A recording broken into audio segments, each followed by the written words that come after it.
Hello and welcome to another edition of Open Mic. In the next half hour we explore the life of Carlton captain Anthony Koutoufides. He tells of growing up barracking for the enemy, yes, Collingwood, and deciding to play AFL rather than pursue a promising athletics career. Take us back to when you were a young lad. Who did you barrack for? I actually barracked for Collingwood. I shouldn't be saying that, Mike. So many Carlton people, I think, had their origins with the allegiance to Collingwood. Did you have a hero? Any specific player? Anyone that you wore, whose number you wore on your back? Yeah, it's funny you say that. Back then, I guess my mother wasn't too happy when we were watching footy on television, so it was a lot. We listened to it on radio a lot with my father, and there wasn't one really specific player, but there was quite a number of players who I admired back then: Ricky Barham and Rene Kink and Billy Picken to Peter Dacos and Darren Malone, all those sort of guys that I loved when I was growing up, and loved the black and white because when I was playing under 10s for East Thomastown, we were black and white then too, so I guess from that I barracked for Collingwood. And when the opportunity came to go to Carlton, I mean, did that tie to Collingwood mean anything to you? Or did you just embrace the chance to play league footy? Yeah, I think I was thrilled that Carlton, gave me the invitation to go and train. This was back at under 15 level. And I guess I always wanted to play for Collingwood, but my older brother Paul barracked for Carlton, so I was really happy to go down and train for Carlton, and still barracked for Collingwood for a lot longer after that. Did you? Yeah, until probably 1990 when they won their premiership back then. I celebrated for Until 1990? My memory says you were playing for Carlton Seniors at about that time. No, 1992. I was actually first on the senior list in 1991, so that's when I think I sort of slowly faded away from barracking for Collingwood. Yeah, you're an outstanding junior athlete. What prompted you to pick football ahead of an athletics career? Yeah, I've been asked that quite a few times, Mike, and I think at the end of the day the team aspect probably got me over the line, and I think also football being, back then it was mainly Victorian where it was played, I think that sort of helped me to play footy and stick with footy, because I know with athletics it's a bit of a lonely sport and you've got to travel overseas a lot. Yeah, I was pretty close to my family, so I think I really wanted to stay here and play footy. A couple of your contemporaries in athletics, Tim Forsyth, who won a bronze medal at Olympic level, and Kyle van der Kuip, who you competed against in the hurdles. False modesty aside, were you at that level when you were a junior? Yeah, I competed against Tim Forsyth in the high jump.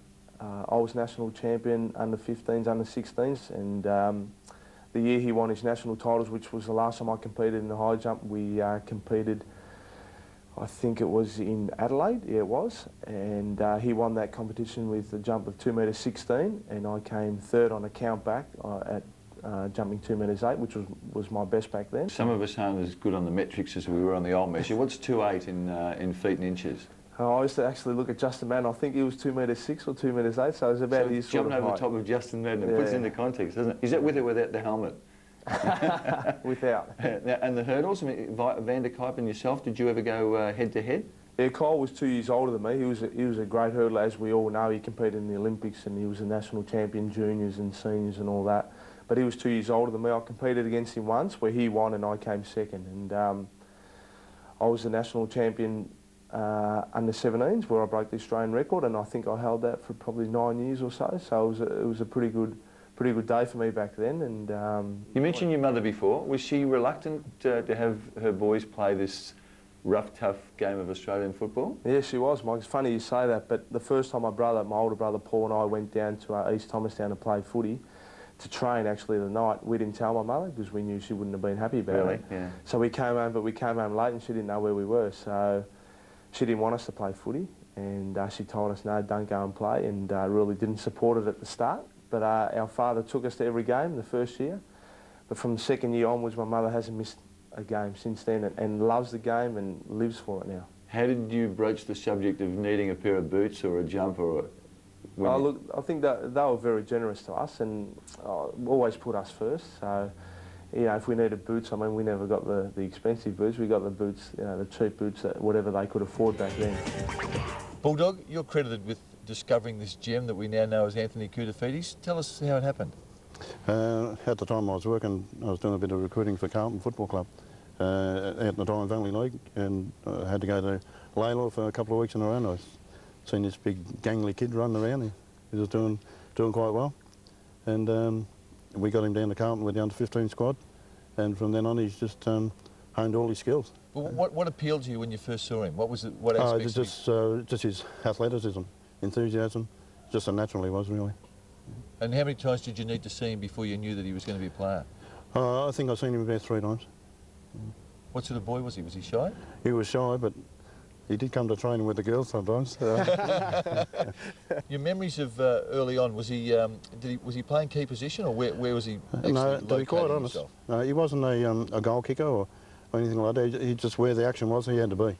And that's all it was. He just followed the ball around and got a lot of kicks. Yeah, well done. It's a keen eye, and I think the Blues will be very happy with what you saw all those years ago. Yeah, I think he was a natural. If it wasn't me, it would have been somebody else picked him up. Thanks, Bulldog. Thank you. Now, you're a massive man in physical terms, I think about 100 kilos. What weight were you when you started at Princess Park? I think when I first turned up to Optus, I would have been in the low 80s, 81, 82 kilos. So the next pre-season, the start of 92, I made an emphasis on doing my weights seriously, and I think I put on about 8 kilos or so. It certainly affected my running. I remember the tan run, when I first got there, I ran in 14:43. The next year when I put on about 8 or 9 kilos, my first run I ran 17:22. Really? Yeah. And I remember Parker coming up to me, David Parkin, and saying, "Curdy, you're never going to make it as a senior footballer running those sort of times." And I thought I must have been sick or something. I can't be running 3 minutes slower than what I did the year before. And went out there again and ran 16 something. So I think I realised after that it was the weight that I'd put on certainly affected my endurance running. Now, we all know how excited and proud you were to be named captain of the Carlton Football Club in November last year. How frustrating has it been to sort of be so long before you got to lead the team out? Yeah, look, I'm very proud to be named captain, and you know, when Dennis gave me the phone call, the initial phone call, I was surprised, I must admit, and a bit nervous about it. And he said to me, "Look, could have a bit of a think about it." I said, "Mate, there's nothing to think about. I've been part of the club as a junior, played under 15s, under 19s, reserves and seniors, so been probably more than half my life, you know, at the Carlton Footy Club, and it's such a great club, and I've been blessed. So to be captain was obviously a great honour, and now it's very frustrating. In round one, I was hoping to be out there and playing, but unfortunately re-tore the hamstring tendon that I tore during the Wizard Cup game, and it's been frustrating, really has. Did you feel cheated? I mean, in my view, you were the best player in the competition in 2000, and then you did your knee. I mean, do you believe that you were just robbed of the peak years of your football career? Yeah, I think that's the hardest part, Mike, because I know I hit my best form back then, 99, 2000, 2001, but since then there's been a lot of injuries and it's very frustrating. And, you know, when you're missing so much footy, it takes you a lot longer to get back and start playing good footy. And I can recall in year 2001, it took me a long time, but eventually the last 6 or 7 games I played really good games before I injured my knee again in the second week of the finals against Richmond. So after that I had to have the knee reconstruction, so I missed basically all of 2002. So it is very frustrating. I thought I'd work the game out in some ways and how hard you had to work and all those things, and was playing good footy, so it is pretty hard. Well, I know you were playing good footy. I know Greg Williams, who was one of your heroes at Carlton, said that he couldn't remember seeing anyone play a better stretch of football than you did for about 3 months in 2000. I mean, was there anything, I guess at the time you must have thought, there's nothing I can't do out here? Oh, I never really thought that, but yeah, you do start believing, and the confidence you get from playing good games week in, week out really do help you. And, you know, before that I was probably a little bit inconsistent, but during 99 and 2000, 2001, found a lot of consistency, which was very important. And, you know, obviously back then the team was playing good footy too, and that helped. I had, you know, great players around me, you know, in the midfield, forward and back, and you know, a team like that always does help. So it was a good time. Now, tell me who are the best players that you've seen and played with at Carlton, and the best players in the competition. Oh, look, as you said, Greg Williams, I think, was outstanding. When he came to the club, I think it was back in 1992, he was an incredible footballer. You know, he was so smart and his skills was unbelievable. He'd hit you on the chest every time. As soon as you seen Greg get the ball, you just knew you were going to get one right on the chest. He was a true professional. He's had vision that was incredible. And I can still recall the days when he'd be in and under the pack and he'd find someone that you just wouldn't think was even there, and the crowd were going crazy. He was definitely probably the best player I'd seen at Carlton. And of course you get your other guys like Stephen Kernahan. He was such a great leader, good bloke on and off the field. And you know, when it came to finals, he was a man that always stood up, and I think that was always important, which made him even a better player than what he was.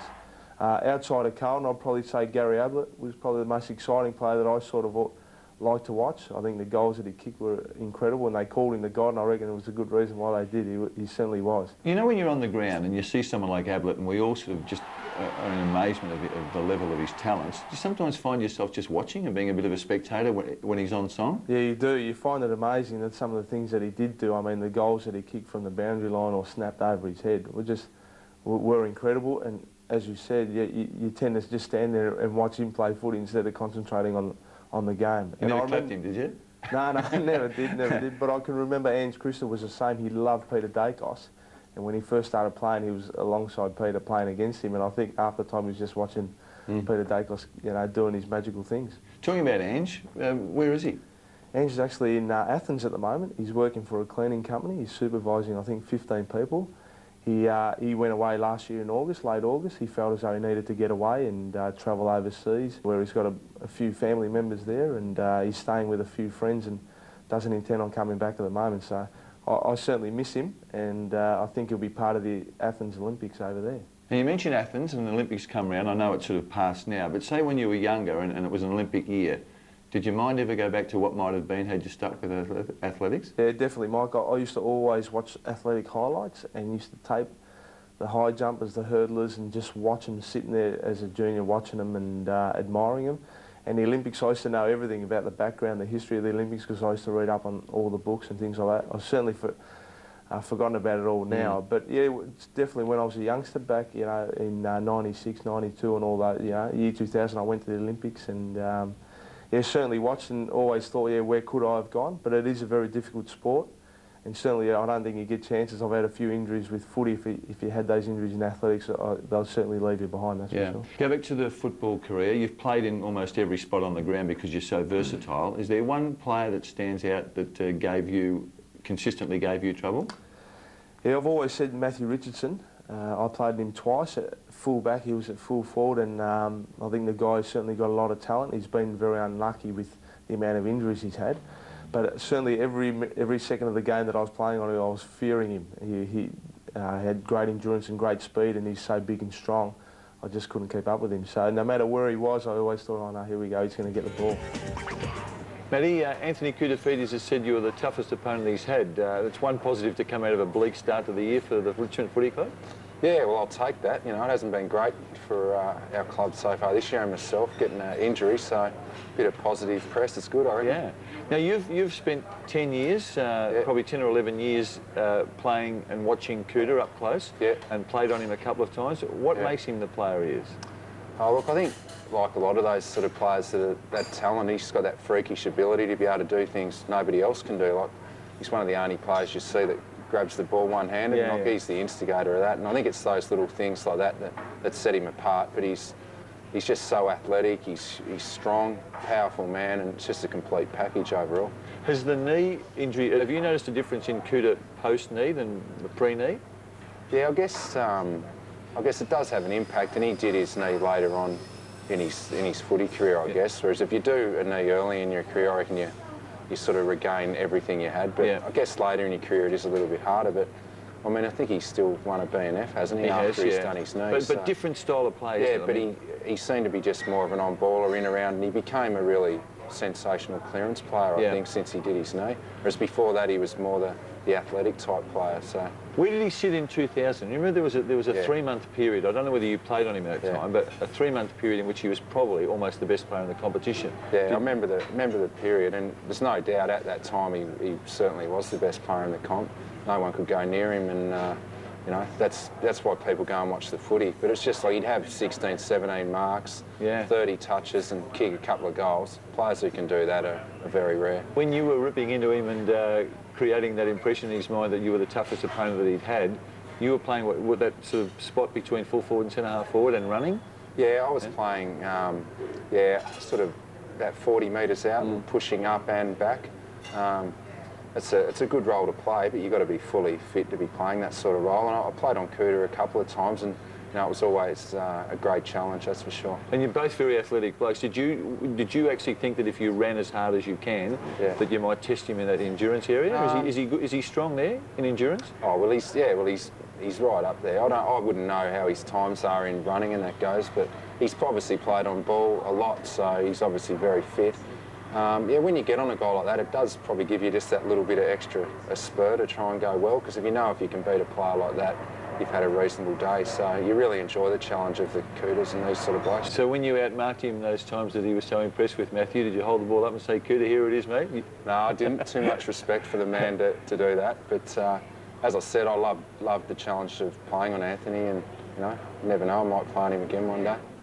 You must find it funny then to sort of see that love-hate relationship that Richmond supporters have for Richo. Yeah, I still believe Matthew's a very important part in that team, and I reckon when he's not out there, they're not going to win as many games. They certainly need him out there and firing.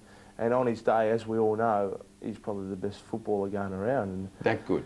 Yeah, I think so. I think the things that he does, he's certainly, he's the best footballer around when he's up and going and at his best.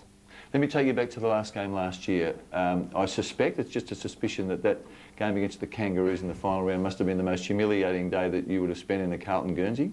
Fair comment? Yeah, it was. It was a very tough year, Mike. 2002, we finished on the bottom of the ladder, but I was out for most of the year, I think, playing 3 games. But yeah, last year was a very tough year on all of us mentally, and to walk off round 22 being beaten by that much against the Kangaroos was a very hard day. And I guess you can look at Andrew McCain, that's probably one of the big reasons why he probably didn't go on and keep playing. You got any theories about, I mean, I know it's always a combination of lots of things, but was there any one thing in your mind that you thought just went amiss last year? I think mentally all year it was very tough on us, and I think we got to the last game and I think we were pretty happy to sort of get there, and once we were there we probably just wanted the game to be over and done with and the season over and done with too, which was probably the wrong attitude really to bring out there, because I think it embarrassed the supporters and the club itself, and especially Dennis as a coach. So a few of the Roo boys were a bit vocal that day, weren't they? Look, I think any team who's winning by over 100 points can, they're allowed to do and say whatever they like. Now you are, I think by popular view, you're a gentle soul, you're a friendly person. Does that sort of attitude, I'm not sure it's an attitude, but personality trait, ever have a negative impact on the ground? And were you ever bullied or sort of intimidated because you go on so easygoing? Not really. I think I've been okay through my career. There's times, I guess, as a youngster that they want to test you out and put guys in you that are just going to stand in you all day, and that's part and parcel of the game where you've got to learn, and in order to become more mature, more through experience, you learn how to deal with all those sort of things. And have you ever lost your cool? Yeah, there's been a couple of times, where I have, On the footy ground, yeah? Yeah. You want to share one with us? Oh, look, I reckon Stephen Crediuk, in my earlier days, really was he was a very tight player and very hard, as we all know, and played the way, that he had to play. He had to play pretty tough, and it was very frustrating because he never really let you play your game, and as a youngster... More information, though. What do players like that do to get you into such a level of frustration? They don't let you really... run at the ball, attack the ball and play the game. I mean, they're always there bumping you and stopping you from running and things like that. But as you go through experience and get a bit older, you learn how to handle all those sort of things, and you learn that that's part of the game. And I think when you're a good player, that other teams are going to try to do anything to stop you from playing. So do the ball players get enough protection from the umpires? Yeah, I think at times they probably don't, Mike. There's probably times when they've been okay, but I think you can see certain times in games where ball players are stopped from doing what they should be allowed to do, and that is to be able to attack the ball. If a player's not watching the ball and watching the opponent and stopping them from trying to get the ball, I think that's completely wrong. Should be a free kick? I think so, yeah. The guy is fair enough. You can play on a person, but you should be able to attack the ball and play the game, and you're going to try to stop them, but the opponent should be watching the ball also. When you were a kid, I mean, koutoufides is Greek origin. Were you subjected to any ethnic-based comments as you were growing up?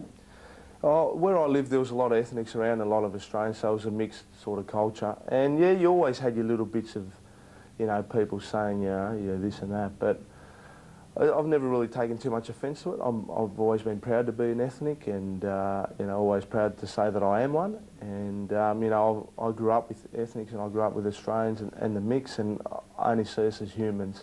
And if people want to torment you or say verbally things that that they want to say, well, I just tend to ignore it. Does it happen on the ground anymore? Mike, in all honesty, I haven't really faced too much of it. Yeah, in the crowd I might hear a few people say a few things, but certainly players, I haven't really had any experience of it. Crowd behaviour's sort of been in vogue of recent times with the attitude of lots of supporters to coaches of teams that are struggling. Is it the same as it's always been, or has it got worse, do you think? It's probably gotten worse. I remember in '98 when we had lost, I think, 9 of our first 10 games, and Parko coming down from the coach's box and everyone booing him, and you know, we turned our season around. It's very difficult for coaches, and when the supporters, they get frustrated, and you can understand too because they want to see their team succeed, but it's pretty hard, isn't it, really? You've played a lot of football with Lance Whitnell. He's been subjected to a lot of media scrutiny and probably scrutiny from your own supporters of recent times. Where's he at? How's he going? Look, Lance, he came at a time when Stephen Kernan was finishing his career and did a remarkable job as a young kid at centre-half forward. You know, his year 2000 was amazing. The amount of goals he kicked in, he was a very important part in our team. And I guess in the last few years, Lance has had a few injuries, which have certainly set him back. He's still very important to our team. He's such a smart player, but I think at the moment we're using him as centre-half forward, centre-half back. He's certainly not settled. And I still believe he's got a big future ahead of him, Lance, and if he works hard enough and really wants it, he's going to still be an important part to our team. Have you spoken to him one-on-one about where he's at? I think Lance is pretty smart in that way. I mean, he's got his family and his father who played before that, and he's got a pretty good head on him, Lance. And you know, I hope he does the right thing and keeps working hard. And he's certainly got a knee problem at the moment, which is stopping him from probably training as much as. Is that the one that he had pre-season? Yeah, that's the one. Do you enjoy the adulation that goes with you're the captain of one of Australia's most famous and successful sporting clubs? Do you enjoy the fact that so many people recognise you and know who you are? At the start, I think you enjoyed as a young kid when a couple of people recognise you. How you going, Kouta? And you think, oh, geez, you know who I am. It was very tough mid-90s when we were playing really good footy and we became like a very popular team, and Ange and I all of a sudden had a lot of supporters. I think it was pretty tough. A lot of supporters used to come to training and ask for autographs. It used to take us half an hour to get to the car and another half an hour to travel home. It was pretty tough to handle back then, but I think now that I'm a lot older, a lot more experienced, and those sort of things have died off, I enjoy it now and try to spend time with supporters and sign autographs and do as much as I can. There is a fine line though, isn't there, between being public property and having your privacy. I know the Roos played the Swans in Canberra recently, and Ricky Ponting was there, and a guy came up to him, handed him a mobile phone and said, "Say hello to my mother." I mean, is there a line where you can draw and sort of say, look, I'm happy to sort of sign an autograph and say hello, but you're going too far? Yeah, and I've had that happen to me a few times too, where they say, talk to this person on the phone, but you talk to the person, they don't even know who it is anyway. Yeah. So you tell them that, look, don't worry. But yeah, it is. And your private life too, you try to keep it, as private as you possibly can, and people want to know everything about you, and it is pretty tough. And you know the supporters that are good supporters that you can talk to, and there's others that probably want to know too much. Now, you're 31, which I would love to say I was, but you are 31. In footy terms, it's getting near the twilight of your career. You mentioned coaching.